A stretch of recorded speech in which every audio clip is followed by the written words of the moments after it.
வணக்கம் தோழர்களே. எழுத்தாளர் ஜெயகாந்தன் எழுதிய அந்தரங்கம் புனிதமானது அப்படின்ற கதையை தான் உங்ககிட்ட பகிர்ந்துக்க போகிறேன் இன்னைக்கு. அந்தரங்கம் அப்படின்னு சொன்னவொன்னே நம்ம ஊர் சேனல்களில் ஒரு 11 மணிக்கு மேலே ஒளிபரப்பக்கூடிய ஒரு முகம் சுளிக்கிற மாதிரியான விஷயங்கள் எல்லாம் தான் பகிர்ந்துக்கிட்டு இருப்பாங்க. அப்படி இல்லைன்னா சில மஞ்சள் பத்திரிகை மாதிரியான பத்திரிகைகள் அந்தரங்கத்தை அங்கங்கே நடுப்பக்கத்தில் வச்சு கூறு போட்டுக்கிட்டு இருப்பாங்க.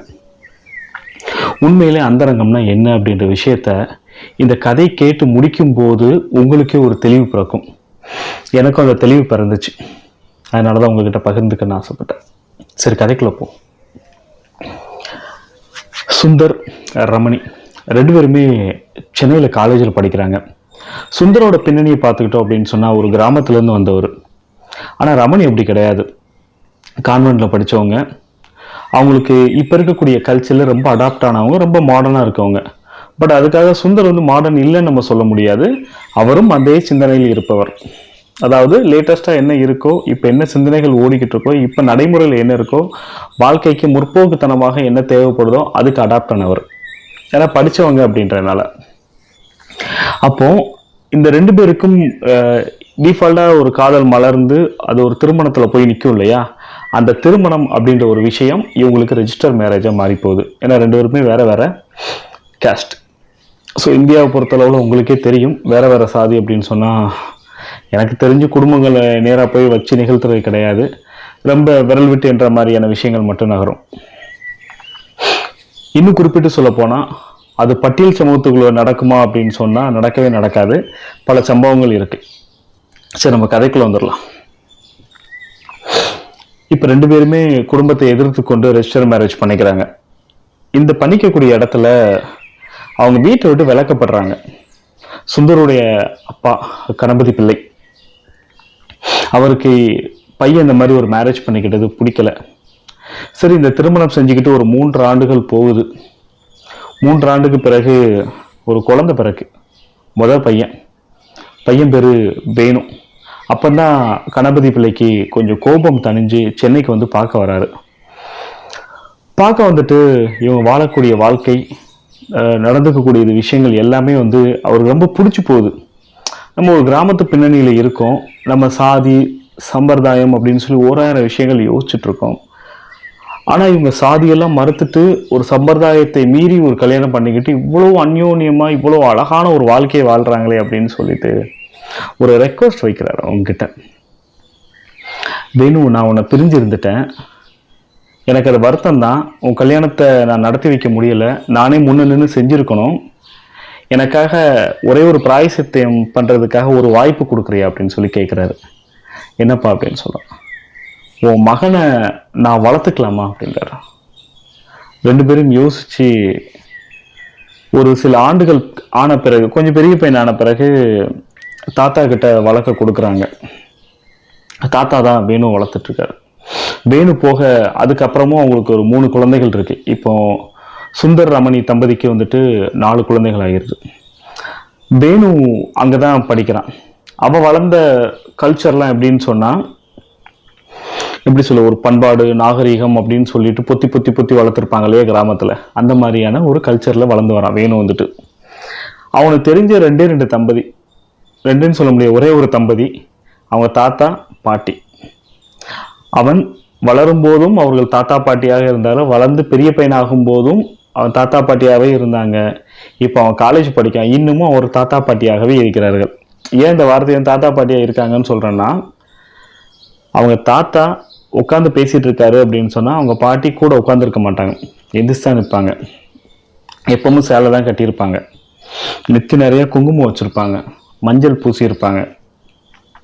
தாத்தா எந்திக்கிறதுக்கு முன்னாலே பாட்டி எந்திரிச்சு அத்தனை பணிவிடைகளும் செய்து விட்டு தாத்தாவை போய் எழுப்புவாங்க. டீ ரெடியா இருக்கும். தாத்தா எங்கேயாவது வெளில போறாரு அப்படின்னு சொன்னா எங்க போறாங்கன்னு கேட்க மாட்டாங்க. ஆனா பாட்டி பக்கத்து வீட்டு போனா கூட சொல்லிட்டு தான் போகணும். இந்த மாதிரியான ஒரு எப்படி சொல்ல, ஒரு கல்ச்சர்ல பார்த்து இருந்தது. இதுதான் ஒரு புனிதம் அப்படின்னு சொல்லிட்டு வேணு தன் மனசுக்குள்ள கட்டமைச்சு வச்சுக்கிறான். அதனால ஒவ்வொரு முறையும் அவன் சென்னை அவங்க அப்பா வீட்டுக்கு போயிட்டு வர்றத அந்நியப்படுது. அவனுடைய சொந்த அப்பா தான், அவனுக்கு புரியுது, பாசமாலாம் இருக்கான். ஆனா அவர்கள் வாழக்கூடிய வாழ்க்கை இந்த கிராமத்து வாழ்க்கையிலிருந்து அந்நியப்படுது. சரி, இப்போ வந்து அவங்க தாத்தா ஒரு முடிவு எடுக்கிறாரு. நீ காலேஜ் எல்லாம் படிச்சுட்ட, நீ உங்க அப்பா கூட போய் செட்டில் ஆயிரு அப்படின்னு சொன்ன உடனே அவன் அதுக்கு ஒரு வாதம் வைக்கிறான். இல்லை தாத்தா, இப்படிதான் எல்லாரும் போய் சிட்டியில் செட்டில் ஆகிறதுனால எங்க விவசாயம் கெட்டு போகுது, யாரும் பார்க்கல அப்படின்றான்.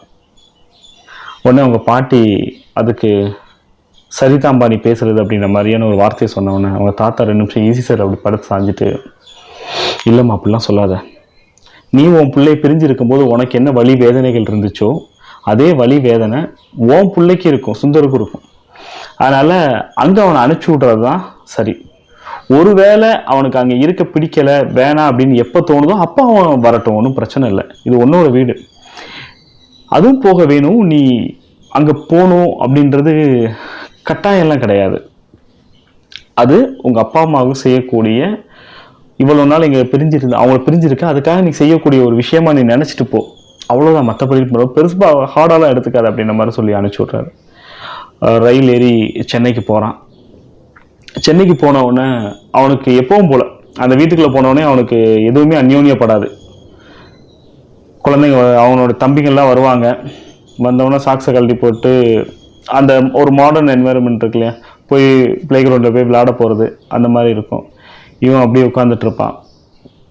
அங்கே பார்ப்பான், அம்மா உட்காந்து புக்கு பிடிச்சிட்டு இருப்பாங்க. அப்பா பார்ப்பான், அப்பா இருக்க மாட்டார். இல்லை அப்படின்னா அப்பா இருந்தாலும் அப்பா தனி அறையில் உட்காந்து ஏதோ பார்த்துட்டு இருப்பாரு. இவனுக்கு இது எல்லாமே அந்யோன்யப்படுது. பார்க்குறான், கொஞ்ச நேரம் ஆகுது. அம்மா பேக் எடுத்து போட்டு வெளில கிளம்புறாங்க. பட் அப்பா கிட்ட பெர்மிஷன் கேட்கல.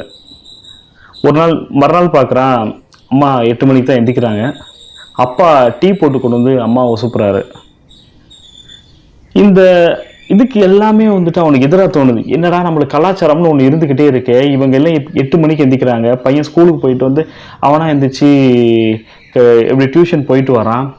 இந்த சைடு அப்பா வர்றாரு ஆஃபீஸ் முடிச்சு, இந்த சைடு அம்மா அவங்களுக்கு பிடிச்ச சினிமா போகிறதோ இல்லை அவங்களுக்கு பிடிச்ச மாதிரி வெளில போகிறதோ, இவனுக்கு எல்லாமே வந்துட்டு அப்படியே தலையில் பாரமாக இடிச்சுக்கிட்டே இருக்கு. என்ன பண்ணுன்னு தெரியல. ஒரு நாள் ஒரு ஃபோன் கால் வருது வீட்டுக்கு. இவங்க சுந்தர் தான் எடுக்கிறார் ரிசீவரை. எடுத்து ஹலோ அப்படின்றான். எதிரில் இருக்கவங்க வந்துட்டு அப்போ இருக்க டெலிஃபோன்லனா நம்பர் சொல்லுவாங்க.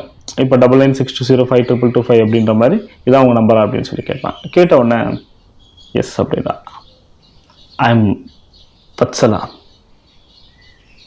காலேஜில் உங்களை பார்க்கணுன்னு வந்தேன், நீங்கள் அங்கே இல்லை, ஸோ அதுதான் ஃபோனில் கூப்பிட்டு சொல்லிடலாம் அப்படின்ட்டுருக்கேன். ஒரு நல்ல படம் ஒன்று தேட்டரில் ஓடிட்டுருக்கு, சுந்தர் நீங்கள் வந்தீங்க அப்படின்னு சொன்னால் 2 ஒரு படத்துக்கு போகலாம், நாளையோட முடியுது, ரொம்ப நல்ல படம் வேறு சொன்னாங்க அப்படின்னு சொன்னோன்னே இவன் எதுவுமே பேசலை. ஏன்னா ஃபோன் எடுத்தது வேணும், சுந்தர் கிடையாது, இது சுந்தருக்கு வந்த ஃபோன். ரிசீவர் அப்படியே வச்சுட்டு வேக வேகமாக பக்கத்து அறைக்கு போயிட்டு அழுன்னு அழுறான். அவனுக்கு தலைக்குள்ளே யாரோ இடிக்கிற மாதிரி இருக்குது. அவனால் முடியலை, அந்த இடத்துல இருந்து நகலை கூட முடியலை. சரி அமைதியாக கொஞ்ச நேரம் வெயிட் பண்ணுவோன்னு சொல்லிட்டு கொஞ்ச நேரம் காமாயி உட்காந்தோடனே அடுத்த ரிங் அடிக்குது. எடுத்தோடனே அது வேணும் எடுக்கிற. அப்படி ஏன் வேணும் அப்படின்னு சொன்னோன்னே, நான் வத்சலா பேசுகிறேன், இதுக்கு முன்னே யார் ஃபோன் எடுத்தாங்க தெரியல, என் மூத்த பையன் எடுத்துருக்கலாம். ஓ ஐயோ, yes I will manage, not an issue அப்படின்னு சொல்கிறாரு. பரவாயில்ல நான் மேனேஜ் பண்ணிக்கிறேன், நீ சொல்லு அப்படின்னு. இந்த மாதிரி படத்துக்கு போகிற விஷயம் சொல்கிறாரு. அவர் உடனே டைம் சொல்கிறார், நைட் 9:30 ஓகே அப்படின்றாரு. ஆப்போசிட்லும் ஓகேன்னு சொல்லி வந்திருப்பாங்க போல. ஓகே வில் பிளான், நாளைக்கு போகலாமே அப்படின்னு சொல்லி பிளான் பண்ணிக்கிறாங்க. இவன் வேணும் இதை வந்து கதை ஓரத்தில் உட்காந்துட்டு ஒட்டு கேட்டுட்டு மறுபடியும் எந்த சம்பவம் நிகழாத மாதிரி அங்கே போய் உட்காந்துக்கிறான். எப்பவும் போல அவங்க படத்துக்கு போயிட்டு வராங்க. வேணுவோட நடவடிக்கை இன்னுமே மாறுது. அவங்க அப்பா கிட்ட சுத்தமாக பேசுகிறதே கிடையாது வேணு. அவங்க அப்பாவுக்கு புரியுது ஏதோ விஷயங்கள் இது பண்ணியிருக்குன்னு சொல்லிட்டு. ஒரு முறை ரமணி என்னன்னு சொல்லி கேட்குறாங்க பையன்கிட்ட, என்னப்பா உனக்கு என்ன பிரச்சனை அப்படின்னு சொல்லி தோளில் கை வச்சு பேசும்போது டப்புன்னு தட்டி விட்டுருக்கான். ரமணி என்ன நினச்சிட்டாங்கன்னா, ஒருவேளை அவனுடைய அந்தரங்கம் சம்பந்தப்பட்ட ஏதோ பிரச்சனைகள் இருக்கு அவனுக்குள்ள, எதுவாக இருந்தாலும் பேசிக்கலாம், ஸோ இப்போ அவனுக்கு பேசக்கூடிய மைண்ட் செட்டில் இல்லை அப்படின்னு சொல்லி விட்டாங்க. நாட்கள் கடந்து போகுது. இவன் என்ன பண்ணுறான், அடுத்து ஒவ்வொரு நாளாக கடக்க ஒரு கள்ளசாவி போட்டு அவங்க அப்பாவோட ரூமை போய் ஆராய்ச்சி பண்ண ஆரம்பிச்சிட்டான். டாக்குமெண்ட் ப்ரிப்பேர் பண்ணுறான், அவங்க அப்பா என்னென்ன வேலைகள் பார்த்துருக்காரு அப்படின்னு சொல்லிட்டு. அதில் வத்சாவுக்கு எழுதின காதல் கடிதங்கள், வத்சலாட்டிருந்து வந்த காதல் கடிதங்கள் எல்லாமே இருக்குது. அதெல்லாம் ப்ரிப்பேர் பண்ணி ரெடியாக வச்சுட்டு ஃபோன் பண்ணுறான் அவங்க அப்பாவுக்கு. அப்பா சொல்லுமா, உங்களை பார்த்து நேரில் பேசணும். ஓகே, வாட் டைம் அப்படின்னு சொல்லி கேட்குறாரு. ஈவினிங் ஒரு 4 o'clock. ஓகே, நானும் காலேஜ்லேருந்து வந்துடுறேன். ஏன்னா அவங்க அப்பா காலேஜில் ப்ரொஃபஸராக இருக்கார். வந்துடுறேன்னு சொன்னோன்னே, இல்லை நான் உங்களை பார்க்க வரேன், 2 பேரும் வேறு இடத்துக்கு போயிடலாம், இது ரகசியமாக உங்ககிட்ட பேசணும். அவர் ஓகே அப்படின்ட்டார். இவங்க அப்பாவை பார்க்க போகிறாங்க. 2 பேரும் காரில் பீச்சுக்கு போகிறாங்க. பீச்சில் ஒரு இடத்துல உட்காந்து பேசலாம் அப்படின்னு முடிவு பண்ணி கொஞ்சம் தூரம் நடந்து போகிறாங்க. கையில் அந்த டாக்குமெண்ட்லாம் வச்சுருக்கான். இவனுக்கு அப்படியே என்னத்தை இந்த மனுஷங்கிட்ட பேச, இப்படி அம்மாவை துரோகம் பண்ணிட்டுருக்காரு அப்படின்ற ஒரு எண்ணம் அவன் மண்டைக்குள்ளே ஓடிக்கிட்டே இருக்கு. ஏதோ ஒரு ஸ்டேஜில் அமைதியாக சுந்தர் கேட்குற, இந்த இடத்துல உட்காரலாமான்னு சொன்னவொன்னே அவனும் உட்காருதான். 2 பேரும் உட்காந்து பேசிகிட்டு இருக்காங்க. அமைதியாக உட்காந்து பேசக்கூடிய இடத்துல யாரும் இல்லை. ஒரு தோராயமாக ஒரு 4 மணி அந்த மாதிரியான டைம். அது யாரும் பீச் பக்கம் வரல இன்னும். அந்த வெயில் தணிந்து நிற்கக்கூடிய நேரம். சுந்தர் கேட்குறாரு, எஸ் டெல்மி அப்படின்றாரு. அவன் தோளில் கை வச்ச உடனே மறுபடியும் வேணும் தட்டி விட்றான். அவங்க அம்மாட்ட எப்படி தட்டி விட்றா அதே மாதிரி தட்டி விட்டு, ஓகே மைசன், பரவாயில்ல நீ சொல்லு. அப்பா, இந்த வீட்டில் நான் மட்டும் தான் உங்களை அப்பா அம்மான்னு கூப்பிட்றேன். மற்ற எல்லாருமே வந்துட்டு மம்மி டேடின்னு தான் கூப்பிட்றாங்க. ஸோ வாட், உனக்கு எப்படி பிடிச்சிருக்கோ அப்படி கூப்பிடு. நாங்கள் இதை எதையுமே வந்துட்டு இது பண்ணலையேன்னு சொல்லலாம். பட் எனக்கு பிடிக்காத நிறைய விஷயங்கள் இந்த வீட்டில் நடந்துகிட்ருக்கு அப்படின்னு சொல்லிட்டு, எஸ் சொல்லு, உன்னை பற்றி சொல்லு அப்படின்னு. உனக்கு எது பிரச்சனையான்னு சொல்லிடுனா, இல்லை எனக்கு பிரச்சனை இல்லை, நீங்கள் தான் பிரச்சனை அப்படின்னு சொல்லிட்டு அவங்க அப்பாவை பார்த்து கேள்வி கேட்குறான். இந்த மாதிரி ஃபோன் கால் வந்துச்சு, நான் எடுத்து பேசினேன். சரி வேணும், இப்போ அதில் உனக்கு என்ன பிரச்சனை அப்படின்னு சொல்லி கேட்குறாரு. இவ்வளோ விஷயங்கள் அசிங்கமாக பண்ணிவிட்டு எனக்கு என்ன பிரச்சனைன்னு கேட்குறீங்க பார்த்தீங்களா? இந்த இடம் சுத்தமாக பிடிக்கவே இல்லைப்பா. உங்களை பார்த்தாலே எனக்கு அருவருப்பாக அசிங்கமாக இருக்குது. நீங்கள் ஒரு எப்படி சொல்ல, ஒரு குற்றவாளி, நீங்கள் அம்மாவை துரோகம் பண்ணிட்டு நீங்கள் ஒரு துரோகி அப்படின்னு சொல்லிட்டு என்னென்ன வார்த்தை முடிஞ்சோ பேசுகிறான். சுந்தர் ஒன்றுமே பேசலை, அப்படி அமைதியாக இருந்துட்டு ஒரு சிகரெட்டை பற்ற வைக்கிறாரு. பற்ற வச்சு முடிச்சுட்டு சுந்தர் வாயிலேருந்து ஒவ்வொரு வார்த்தையாக வருது. இதனால் நீ என்ன பாதிக்கப்பட்டேன்னு சொல்லு அப்படின்றாரு. ரொம்ப நல்லா இருக்குப்பா, நீங்கள் செய்கிறதே செஞ்சுட்டு என்னை பார்த்து கேட்குறீங்க பார்த்தீங்களா, என்ன பாதிக்கப்பட்டேன்னு சொல்லிட்டு. இந்த வீட்டோட குடும்ப மானத்தை காப்பாற்றக்கூடிய பொறுப்பு எனக்கும் இருக்குது அப்படின்ற அடிப்படையில் நான் கேட்குறேன் அப்படின்னு சொன்னவனா சுந்தர் அப்படி லைட்டாக சிரிச்சுட்டு, எங்கள் பார் வேணும், உனக்கு எந்த அளவுக்கு பொறுப்பு இருக்கோ, உனக்கு இந்த குடும்பத்து மேலே எவ்வளோ அக்கறை இருக்கோ, அதே அக்கறை உன்னை விட எனக்கு ஜாஸ்தியாக இருக்குது. அதனால் எப்படி நடந்துக்கணும்னு எனக்கு தெரியும் அப்படின்னு சொன்னவொன்னே அடுத்த டூல் எடுக்கிறான். அம்மாவுக்கு நீ துரோகம் பண்ணுறியன்னு சொன்னோன்னே, அம்மா உங்ககிட்ட இதை கேட்க சொன்னாங்களா அப்படின்ற. இல்லை. அப்புறம் எதுக்காக எங்களோட ப்ரைவசியில் நீ வந்து மூக்க நுழைக்கிற அப்படின்ற மாதிரி ஒரு வார்த்தையை கேட்குறாரு. கேட்டவொன்னே, இது உங்களோட ப்ரைவசியெல்லாம் கிடையாது, நான் ஒரு அடல்ட், இந்த குடும்பத்தோட மானம் போயிடக்கூடாதுன்றதை காப்பாற்றக்கூடிய உரிமை எனக்கு இருக்குது அப்படின்ற வார்த்தையை மறுபடியும் வைக்கிறான்.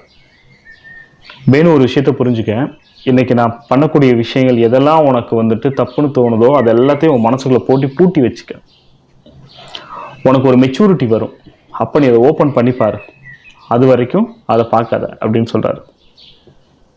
இந்த மனுஷங்கிட்ட இதுக்கப்புறம் பேசி பிரயோஜனம் இல்லைன்னு சொல்லிட்டு வாங்கப்பா போகலாம் அப்படின்றான். உன்னை சுந்தர் அந்த இடத்துல ஒரு வார்த்தை சொல்கிறார், எனக்கு கல்யாணம் ஆகி 25 வருஷம் ஆச்சு, இன்னும் எத்தனை ஆண்டுகள் ஆனாலும் உங்கள் அம்மா கூட இதே அன்போடு இதே அந்யோன்யத்தோட ஒரு அண்டர்ஸ்டாண்டிங்கில் நாங்கள் வாழ்வோம். வாழ்க்கை அவ்வளவு எளிதானது கிடையாது, ரொம்ப சிக்கலானது. வேணும் வா போகலாம் அப்படின்றார்.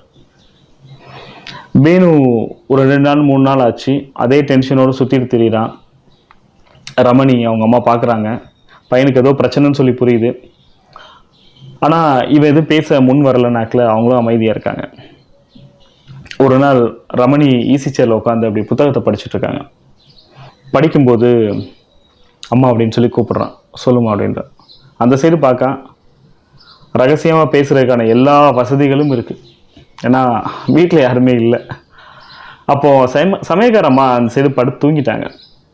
சொல்லுப்பா அப்படின்னு சொல்லிட்டு இது பண்ணோன்னே, உங்ககிட்ட நான் பேசணும், சொல்லு. இல்லை நீ படிச்சுட்ருக்க, இல்லை அது ஒரு பெரிய விஷயம் கிடையாது அப்படின்னு சொல்லிட்டு அந்த புத்தகத்தில் எந்த இடத்துல படித்தாங்களோ அதை நிப்பாட்டி ஒரு ஃபோல்ட் பண்ணி வச்சுட்டு இப்போ சொல்லு. உடனே அவன் இந்த மாதிரி அப்பாவுக்கு நீ அப்பா உனக்கு துரோகம் செஞ்சுட்டு இருக்காரு எல்லாத்தையும் சொல்லி இது பண்ண உடனே ரமணி 2 நிமிஷம் அப்படி பொறுமையாக இருந்துட்டு, இதை நான் உன்கிட்ட கேட்க சொன்னேன், நான் அப்பா கிட்ட போய் கேளுன்னு சொல்லிட்டு, இல்லை எந்த தைரியத்தில் நீ அப்பா கிட்ட போய் இதெல்லாம் கேட்ட? அவர் எப்பேற்பட்ட மனுஷன் தெரியுமா? அவர் ஒரு காலேஜோட ப்ரொஃபஸர். அவர் எவ்வளோ படிச்சிருக்காரு தெரியுமா? அந்த சமூகத்தில் அவருக்கு எவ்வளோ அந்தஸ்து இருக்குது தெரியுமா? அதுக்காக இப்படி ஒரு காரியத்தை பண்ணலாமாம்மா? அவர் உனக்கு துரோகம் பண்ணலாமா? எனக்கு துரோகம் பண்ணாரும் உங்ககிட்ட சொன்னனா அப்படின்றார். பின்ன அவர் பண்ண துரோகம் இல்லாமல் என்ன அப்படின்னு சொல்லிட்டு அவன் கையில் இருக்க டாக்குமெண்ட்டை தூக்கி சப்புன்னு போடுறான். போட்ட உடனே ரமணி கண்ணில் இருந்து அப்படி கண் கலங்கிடுச்சு. கர்ச்சீஃப் எடுத்து இப்படி தொடச்சிட்டு சொல்கிறாங்க, வேணு எனக்கு ரொம்ப பயமாக இருக்குடா. சுந்தரை பார்த்து இல்லை, உன்னை பார்த்து. என் புருஷனை பற்றி எனக்கு தெரியும். உன்னை பார்த்தா எனக்கு ரொம்ப பயமாக இருக்கு. ஏன்டா அப்படி இருக்கிற அப்படின்னு சொன்னோன்னே, அம்மா இவ்வளோ டாக்குமெண்ட்டு நான் எல்லாத்தையும் ஆதாரத்தெல்லாம் கொடுத்த பிறகுமாமா நீ இப்படி பேசிகிட்டு இருக்கேன்னு சொன்னோன்னே, உனக்கு இது தெரியுமாம்மா அப்படின்னு கேட்குறான். எஸ் எனக்கு தெரியும். நீ எதுவுமே கேட்கலையா அப்படின்னு சொல்லி முடிக்கும்போது அப்போ தான் ரமணி பேச ஆரம்பிக்காங்க. வேணு, இங்கே குடும்பம் அப்படிங்கிறது ரொம்ப சிக்கலான உறவுகள். தாத்தா பாட்டி அப்பா அம்மா குழந்தைங்க கணவன் மனைவி அப்படின்ற ஏகப்பட்ட சிக்கலுக்குள்ளே வாழ்ந்துட்டு இருக்கக்கூடிய உறவுகள். ஆனால் இந்த உறவுகளுக்குள்ள அவங்களுக்கான தனிப்பட்ட ப்ரைவசி அப்படின்னு ஒன்று இருக்குது. அப்போது அந்த ப்ரைவசியில் போய் நாம் எப்போவுமே நுழைஞ்சு பார்க்கக்கூடாது. ஏன்னா அது அவங்களுக்கான ப்ரைவசி. உனக்கு நீ தாத்தா கூட போகணுன்னு நீ முடிவெடுத்த தெரியுமா? தாத்தா ஒரு முடிவெடுத்தாங்க தெரியுமா?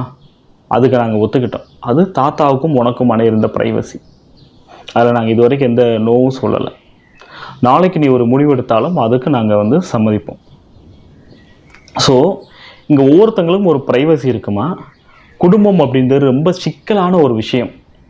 அப்படி ஈஸியெல்லாம் காலத்தை நகர்த்திட்டு போயிட முடியாது.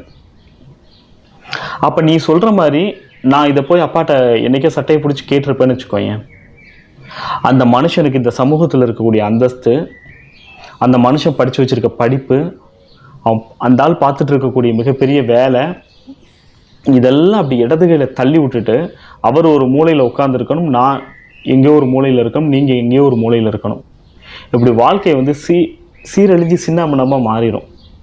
அப்போ இதெல்லாம் ஏற்றுக்கிட்டு தாம்மா வாழணுமா அப்படின்னு சொல்லி கேட்குறான். இல்லைம்மா, இன்னும் உனக்கு தெளிவாக புரிய வைக்கிறேன். இங்கு கணவன் மனைவியிடமோ மனைவி கணவனிடமோ அவங்களோட அதிகபட்சம் அந்தரங்கத்துக்குள்ளே போயெல்லாம் பார்க்கலாம் நினச்சிக்கக்கூடிய ஒரு அண்டர்ஸ்டாண்டிங் இருக்கு இல்லையா, ஒரு பொது புத்தி இருக்கு இல்லையா, அதெல்லாம் உண்மையிலே கிடையாது. ஆனால் அப்படி உரிமை இருக்கிறதா ஒவ்வொருத்தரும் தனக்குள்ளே நினச்சிக்கிறாங்க. அந்த நினப்பு தான் இந்த வாழ்க்கையெல்லாம் கெடுத்து விடுது அப்படின்னு சொன்ன உடனே அவனுக்கு புரியலை. ஏன்னா அந்த ஆள் கேட்டால் எப்படி பேசுகிறான், அந்த அம்மா கேட்டால் எப்படி பேசுதுன்னு சொல்லிட்டு அடுத்த வார்த்தையை ரமணி சொல்லுது, நான் உங்கள் அப்பா கூட 25 வருஷம் வாழ்ந்திருக்கேன், இன்னும் 100 வருஷம் கூட வாழ்வேன். ஆனால் எனக்கு தெரியும் சுந்தர் யாருன்னு சொல்லிட்டு. உங்கள் அப்பா வச்சலா கூட பேசிகிட்டு இருக்கார் அப்படின்ற ஒரு விஷயத்தை நீ சொல்லிக்கிட்டு இருக்க. ஆனால் எனக்கு எந்த குறையும் வச்சது கிடையாது, இதனால் எனக்கு எந்த கெடுதலும் பண்ணது கிடையாது, இதனால் அந்த குடும்பத்துக்கு எந்த அவமானம் நேர்ந்துடக்கூடாதுன்றது ரொம்ப தெளிவாக இருக்கார் அப்படின்றது தெரியும். ஸோ என்னோடய லிமிட்டேஷன் அதுதான், அதை தாண்டி நான் போகக்கூடாதுன்னு நினைக்கிறேன் அப்படின்னு சொன்னோன்னே இவனுக்கு புரியலை. இந்த அம்மாட்ட பேசியும் புரியலை, அந்த அப்பாட்ட பேசியும் புரியலை.